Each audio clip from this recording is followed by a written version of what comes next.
The sun had just begun to claw its way over the Paris horizon, casting long, golden fingers across the runways of Charles de Gaulle Airport. Inside Terminal 2F, the world yawned awake slowly. Sleepy announcements crackled overhead, rolling suitcases hummed over tiles, and early travelers huddled for warmth in sterile boarding areas. At Gate 37, a man sat alone. No entourage, no designer luggage, no tailored suit. He wore a plain hoodie, jeans, and carried a weathered leather satchel. To most, he was just another African traveler returning home. But those who knew this was no ordinary man. This was Ibrahim Traoré, President of Burkina Faso, a revolutionary, a soldier, and a symbol of Africa's rising strength. And he preferred it this way: no cameras, no media frenzy. He believed in humility, in moving with the people, not above them. This quiet return from a high-stakes European summit on African resource control was just another silent step in his war for sovereignty. He didn't need headlines. He needed action, and anonymity gave him the freedom to think. As families checked bags and businessmen argued over boarding zones, Traoré simply waited, still, patient, his mind replaying the summit's final moments: stiff handshakes, veiled threats, promises that meant nothing, and the lingering colonial gaze buried beneath white smiles. He scanned the gate one last time, nodded to himself, and rose. Boarding began. He stepped forward with the others, no priority, no guards, and walked the jet bridge with quiet confidence. Business class, seat 2A. He greeted the flight crew in gentle French. Bonjour, ça va? A warm smile, a subtle nod. Très bien, monsieur, the attendant replied, glancing at him only briefly. He took his seat, window view, left elbow resting lightly against the armrest. The leather of the seat felt familiar. He'd flown this route many times, sometimes in uniform, sometimes in silence. No one flinched, no one noticed. Until whispers began. A few gates down, a different kind of passenger arrived. Jean-Marc Devereaux didn't walk. He invaded. Every step struck the tile with practiced arrogance. Tall, perfectly groomed, surrounded by assistants and dragging behind him an aura of ownership. CEO of Synergon Energies, a man who built fortunes from African resources and expected every red carpet laid before him. "Business class is full," he barked. The airline staff flinched. They tapped nervously at their tablets. "Yes, monsieur. We're terribly sorry." No, that won't do. I'm expected in Ouagadougou. My name is on half the contracts in that city." A manager approached, whispering to the attendant. "Someone is in 2A, traveling alone." Devereaux heard. His eyes narrowed. "Then remove him." "But monsieur, I said remove him." Minutes later, the senior flight attendant was dispatched. Claire, tall, polished, with the poise of someone who'd seen hundreds of VIP tantrums. She entered the cabin, clipboard in hand, eyes sharp. Her gaze landed on 2A. A dark-skinned man, hoodie, calm. She blinked. No assistant, no expensive briefcase, no visible badge of status. To her he looked misfiled. She leaned to her junior colleague. "He doesn't belong here. Probably a mix-up." She approached. "Excuse me, monsieur," she said with a plastic smile. "May I see your boarding pass?" Traoré looked up slowly. Not surprised, not offended, just present. He handed it over. Claire studied the ticket. Row 2A. Verified. Her smile remained, but it stiffened. "Sir, we may need to move you to accommodate a guest. Just a small operational adjustment." Traoré tilted his head. "And I'm the only one being asked?" "No, not at all. It's just—" "I will remain in my seat." His voice was calm, final, the kind of voice that had ended wars. Claire hesitated. She wasn't used to that answer. "I must insist." "You mustn't," he replied. "Show me the policy or walk away." Eyes turned, ears perked. A hush began to form. Claire stormed to the cockpit, and Traoré— He folded his hands, closed his eyes, and waited. Not as a man hoping for peace, but as a man prepared for battle. The aircraft doors sealed. The cabin lights dimmed to a warm glow as the flight attendants prepared for takeoff. Engines hummed below, powerful and steady, but inside the cabin something far less mechanical was stirring. In seat 2A, Ibrahim Traore sat with the stillness of a mountain. He didn't look around, he didn't flinch, but he was aware. He felt the shift in the air, the eyes that flicked toward him, the silence building like a wave. In the galley, Claire whispered furiously into the intercom. He refused, said he's not moving. The captain's voice crackled back. Do not escalate. We'll deal with it after takeoff. Claire gritted her teeth. We have Jean-Marc Devereaux waiting. He wants his seat. He can wait like everyone else. But Devereaux was not used to waiting. As the plane began to taxi, he boarded. Late, but loud. He marched down the aisle, flanked by 2 assistants, exuding entitlement from every pore. Claire intercepted him. Monsieur Devereaux, we are doing everything we can. Then do more. I don't care who you have to move. He brushed past her and walked directly to 2A. He didn't ask. He declared, You're in my seat. Traore looked up, calm and level. I believe you are mistaken. I always fly 2A. This is my usual position. Then perhaps you should have arrived on time. Claire stepped between them. Sir, please. We've offered economy plus... Devereaux sneered. Economy? I don't pay for legroom. I pay for status. He turned back to Traore. You should be grateful we even allow you up here. There it was. The slip, the mask, and the weight of the words hung in the air like poison. Traore stood slowly, his full height cast a shadow over Devereaux.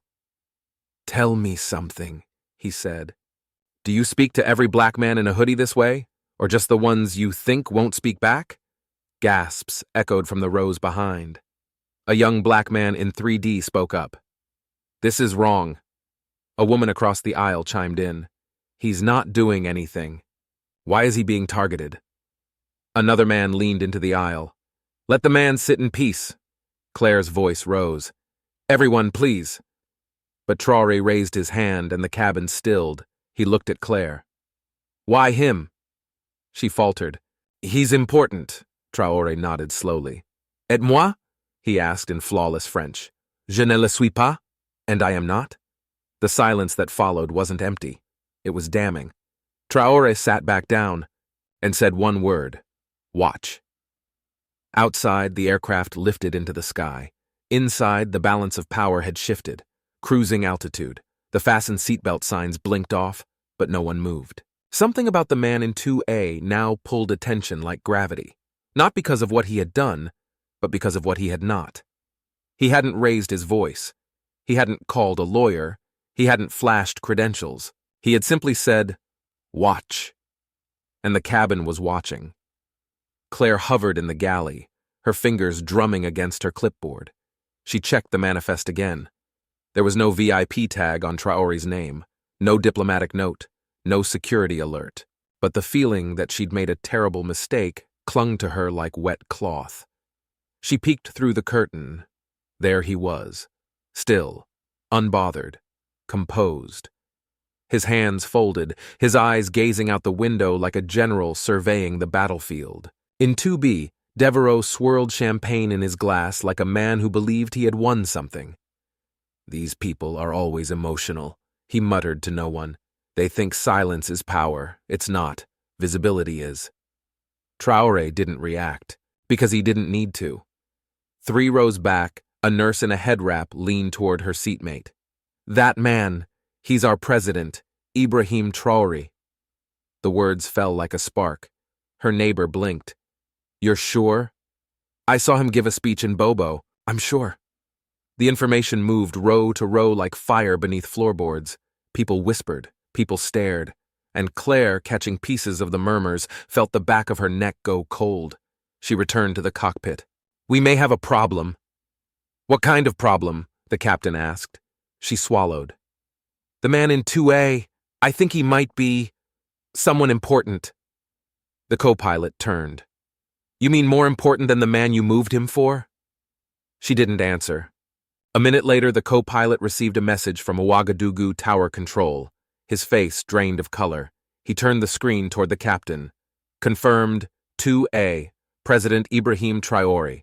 Full state reception waiting on tarmac. Military protocol in place. The captain cursed under his breath. We tried to move him? Claire stared, wide-eyed. Yes. The captain spoke slowly as if explaining gravity to a child. You don't move a head of state. You escort him. Outside the window, the clouds parted, and beneath them, Burkina Faso waited.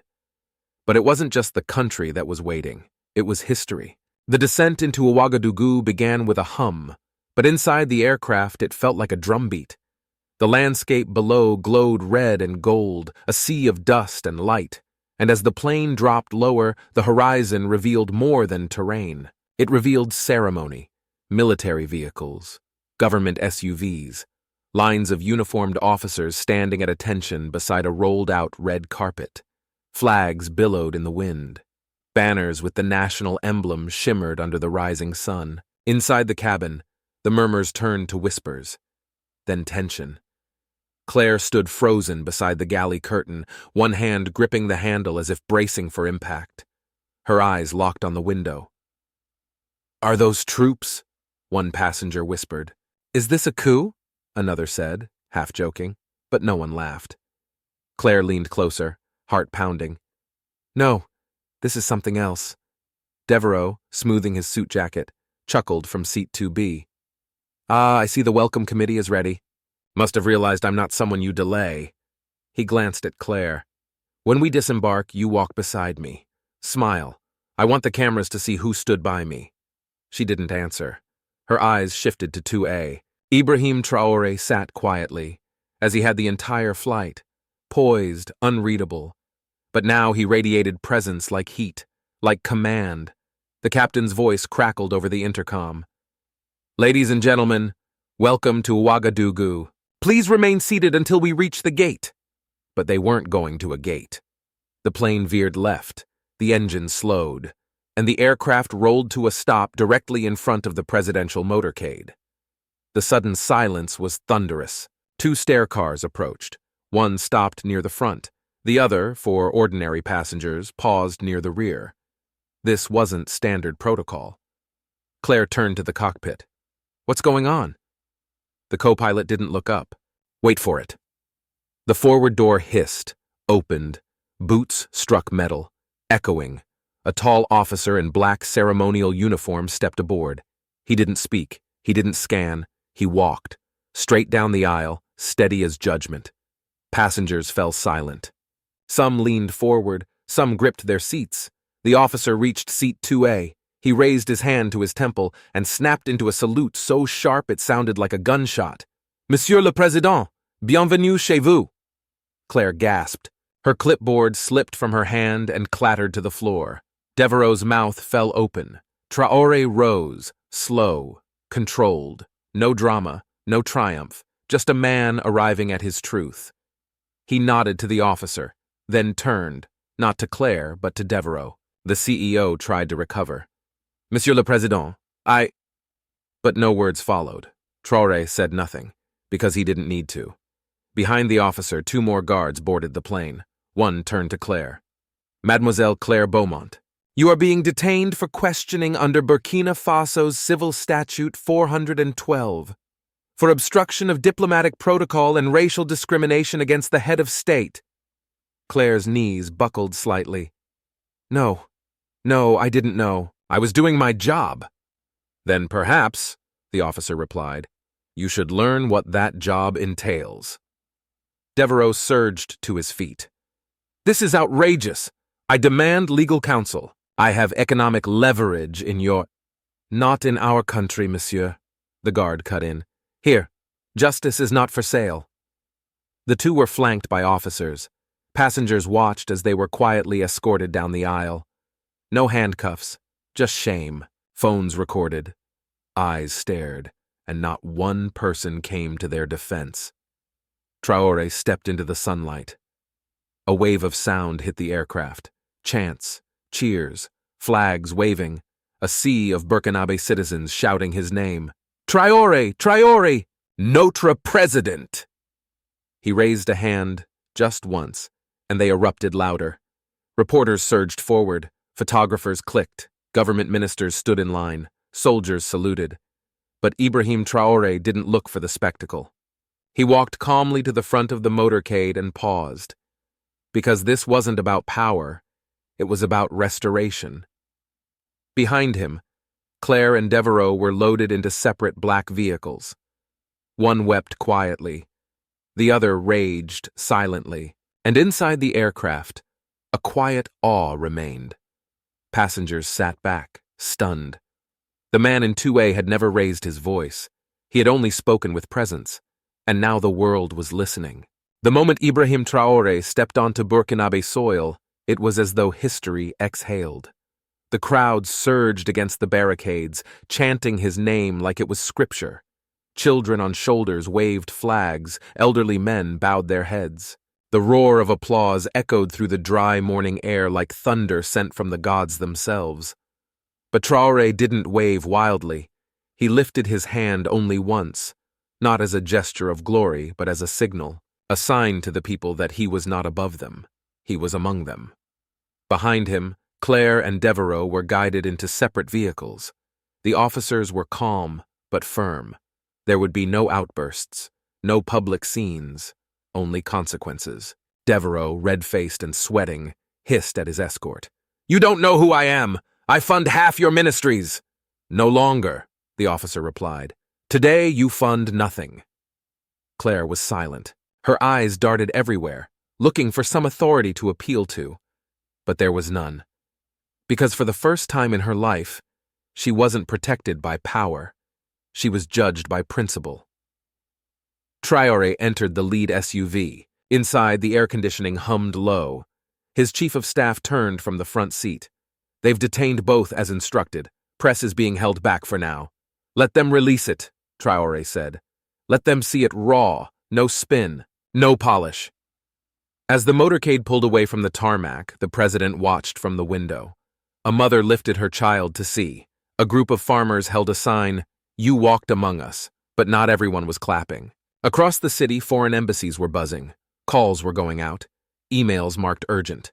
The French ambassador dialed Paris. The EU envoy requested a private meeting. The IMF froze 3 pending deals. And in a luxury compound just outside the city, a gathering of local power brokers watched the footage in silence. "He humiliated them," one said.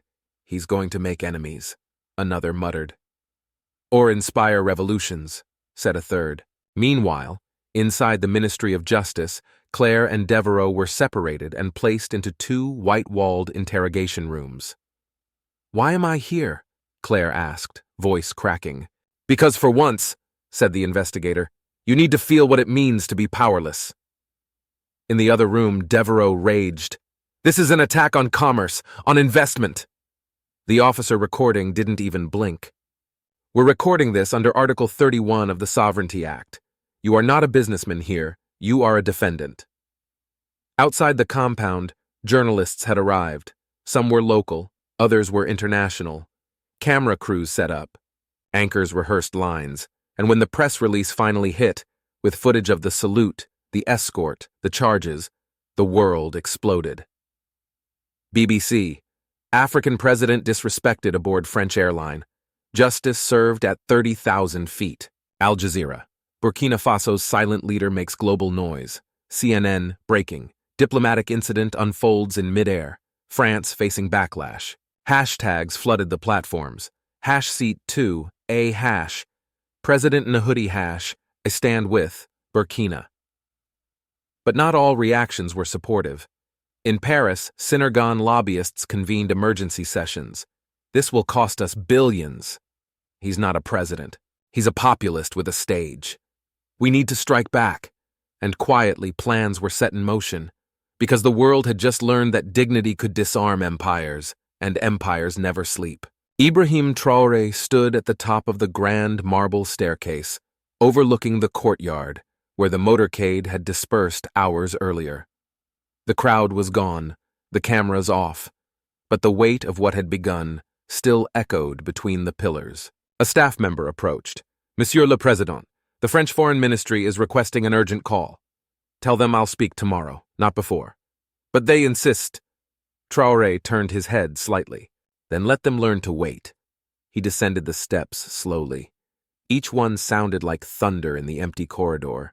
In the West Wing, his chief of security, Captain Conate, stood beside a map table with red markers. Sir, our intelligence confirms Synergon has activated PR firms in 5 countries. They're framing this as an anti-business stunt. They're calling you unstable. I'm not here to be stable, Traoré replied. I'm here to be true. Conate hesitated. There's more. We intercepted chatter from Synergon's regional office. They're trying to fund media influencers and politicians in Ouagadougou, paint you as radical, threaten donors. Traoré took a breath. Freeze every foreign-backed media license for 72 hours. Make them blink first. Meanwhile, Claire sat in a holding room, eyes bloodshot. The reality of her detention had begun to seep into her bones. I didn't mean harm, she whispered. I didn't know who he was. You didn't need to, said the investigator. You just needed to treat a human like a human. In the next room, Devereaux was far less subdued. You think this ends with me? He barked at the interrogator. I have friends in Brussels, in Washington. You're not hurting me. You're exposing yourselves. But behind the mirror, a military intelligence officer muttered, He's still talking like he's in charge. He's not, came the reply. Not anymore. That night, a drone buzzed near the outer palace fence, shot down by anti-air defenses. A warning, not yet an attack, but close. A car exploded in a minister's driveway, no casualties, but the message was clear. The empire was agitated. In a hastily convened late-night emergency council, advisors debated retaliation. Shut down their contracts, nationalize their mines, expel their diplomats. Traoré listened, quietly, then stood. If we respond with rage, we confirm their fears. If we respond with law, we redefine the terms. He walked to the window overlooking the city now bathed in amber light. Tomorrow morning I will address the nation, not in fear, not in fury, he turned to his advisors, but in fire. Because he knew now, the flight was only the spark. The revolution had just begun.